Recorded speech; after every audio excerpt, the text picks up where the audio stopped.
I recently went through something that felt like a living nightmare, and I'm still trying to wrap my head around it. My girlfriend and I have been together for 4 years. We met back in college and moved in together 2 years ago. Everything seemed to be going well. At least, that's what I believed. We had conversations about getting married, having kids, building a life together.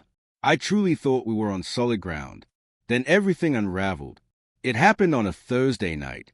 I had gotten off work early because my team landed a major client, and my boss gave us the rest of the day to celebrate. I decided to surprise my girlfriend with her favorite sushi on the way home. But as soon as I stepped into our apartment, everything changed. I used my key and entered quietly, trying not to ruin the surprise. I was about to put the sushi down when I heard unmistakable sounds, moans, laughter from the bedroom. I froze. The sushi bag felt like it weighed a ton in my hand. For a second, I considered turning around, pretending I hadn't heard anything. But I couldn't do that. I needed to see it for myself. So I walked to the bedroom and pushed the door open. There she was, in bed with another man. I didn't recognize him. At first, they didn't even notice me standing there. I cleared my throat, and both of them jumped. Calmly, I asked, "What's going on?" My girlfriend scrambled to grab a blanket, her expression showing more irritation than guilt. She snapped, "You're supposed to be at work." As if I was the one out of line. The guy looked uncomfortable, mumbling that he didn't know she had a boyfriend. I barely even looked at him. My focus was entirely on her. I asked, "How long has this been happening?" She rolled her eyes. "It was just once." "Get over it," she said, as if it meant nothing. Then she twisted the knife. "He's better in bed anyway." I didn't yell. I didn't cry. I just stood there, stunned. Then I nodded, turned around, and walked out. That night, I stayed with a friend and shut off my phone. I couldn't sleep. I just lay there, staring at the ceiling, completely numb. By morning, everything became clearer. I knew what I had to do. First, I called my job and took a personal day. Then I reached out to our landlord and explained what happened. Since the apartment was solely under my name, I gave notice to end the lease early. Luckily, there was a clause allowing early termination for a fee equal to 1 month's rent. I paid it up front. After that, I called the utility companies and shut off everything: power, water, internet. By noon, it was all handled. Next, I made sure our finances were fully separated. We didn't have joint accounts, but I removed her from my credit card. She'd been using it without my permission, and that ended right then. Needing space, I went to a nearby coffee shop to clear my head. I ignored the dozens of calls and texts that started pouring in. Around 4 p.m., I turned my phone on for a moment. 17 missed calls, 36 texts, and 9 voicemails. I didn't open a single one. I just texted my buddy, asking if I could stay at his place a little longer. He told me the couch was mine. By 6 p.m., I was back at the apartment to pack. I knew she'd be out, probably at her usual yoga class, so I moved quickly. I left my key on the counter with a short note explaining the lease would end in 30 days, the utilities were off, and wished her good luck. As I pulled out of the parking lot, her car turned in. Our eyes met briefly. She looked confused. I didn't stop. The next morning, I woke up to 43 emails from her. The tone shifted wildly, from furious accusations to desperate pleas. She couldn't shower because there was no water, couldn't watch Netflix, couldn't order food because a credit card was declined. The last email, sent at 2:37 a.m., simply read, "Please call me. I'm sorry. We need to talk." I didn't reply. I wasn't even sure how I felt. I wasn't angry or heartbroken. I just felt nothing. A week passed. Things got worse for her. I was still staying at my friend's place and had started searching for my own apartment. My boss was incredibly supportive, told me to take whatever time I needed. As for her, everything was falling apart. What I hadn't mentioned earlier was that when I spoke to the landlord, I made sure she couldn't stay in the apartment. Since she wasn't on the lease, and I had already paid the early termination fee, she had 30 days to find a new place. She went to the leasing office in tears, but found out she didn't qualify on her own. She didn't have the income or the credit score. And then it got even uglier. I found out that the guy she cheated with was married, and his wife was pregnant. I pieced it together after she showed up at my office one afternoon, screaming that I had destroyed her life over one mistake. Someone recorded the whole scene on their phone. Later that night, I watched the video, and she mentioned the guy's name. One quick Facebook search confirmed it. He worked with her and was expecting a child with his wife. I sent his wife a message. I didn't add any drama, just the facts. I included screenshots of emails that proved this wasn't a one-time mistake. The affair had gone on for months. She was devastated, but thanked me for telling her the truth. Yesterday, everything exploded. My ex called me 19 times in just 2 hours. I finally picked up. She was hysterical, yelling that I had ruined her life.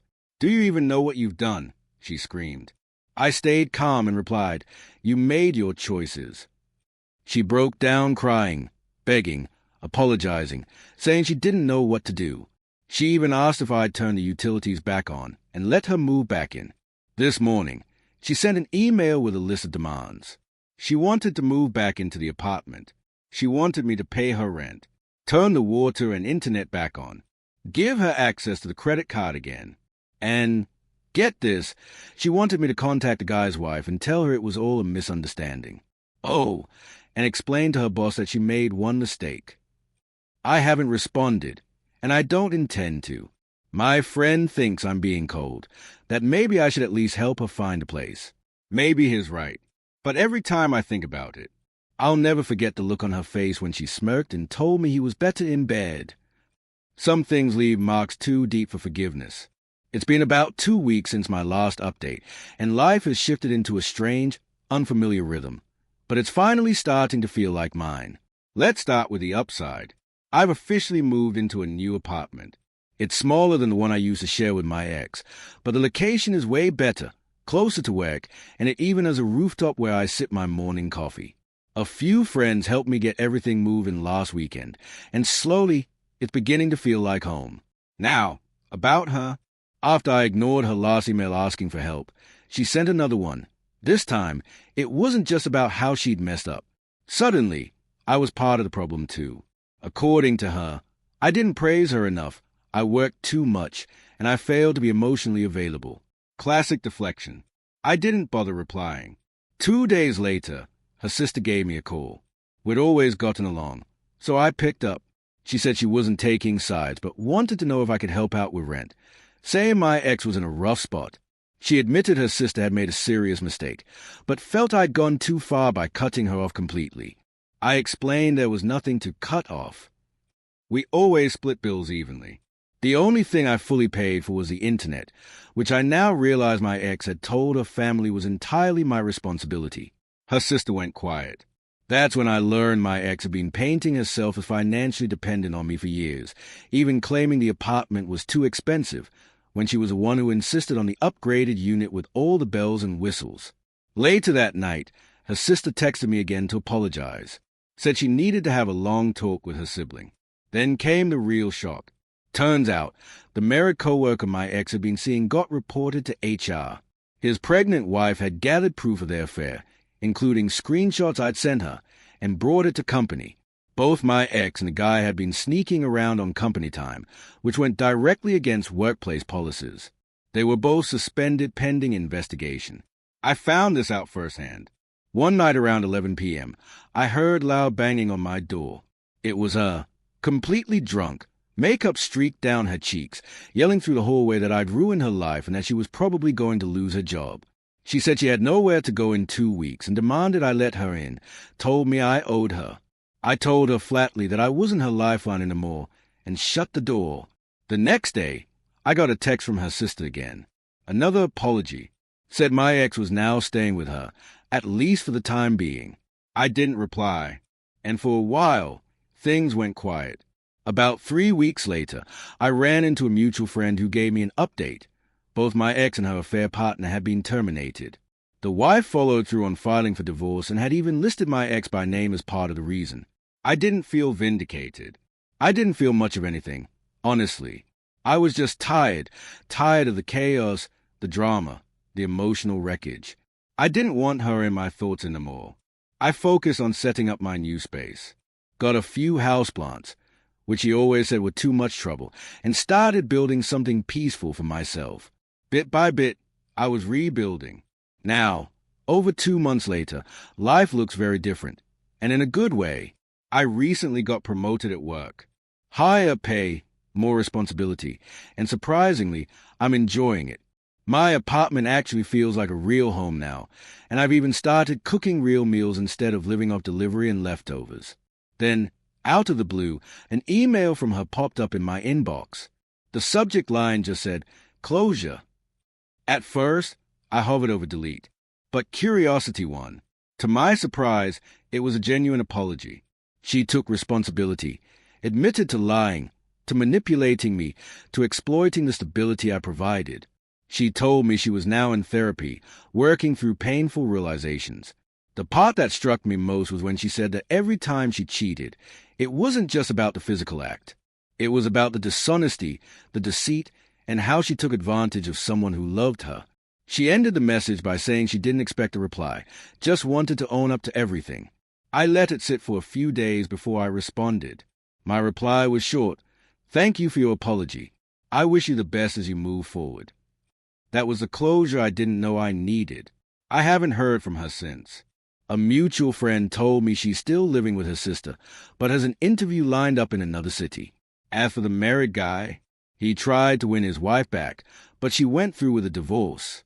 Their baby was born last week. And me? I've started dating again. Nothing serious, just dipping my toe back in. But I did meet someone recently at a birthday party. We talk for hours and have a dinner date tomorrow. I'm nervous, but in a good way. Do I still think about my ex? Sometimes, when something random jogs a memory or I pass a spot we used to visit. But that sharp sting of betrayal, it's faded. What's left is just a distant echo, an ache that grows quieter each day. Someone once said the opposite of love isn't hate, it's indifference. And I'm finally getting there. To everyone who's followed along, thank you. Writing these updates helped me more than I expected. Your comments reminded me I wasn't overreacting or crazy for feeling what I felt. Life keeps moving, and to my surprise, it's starting to look pretty damn good. For those asking, yes, I'm doing okay. The date went well. No, I don't miss her. And to the folks who said I was too cold, not a chance.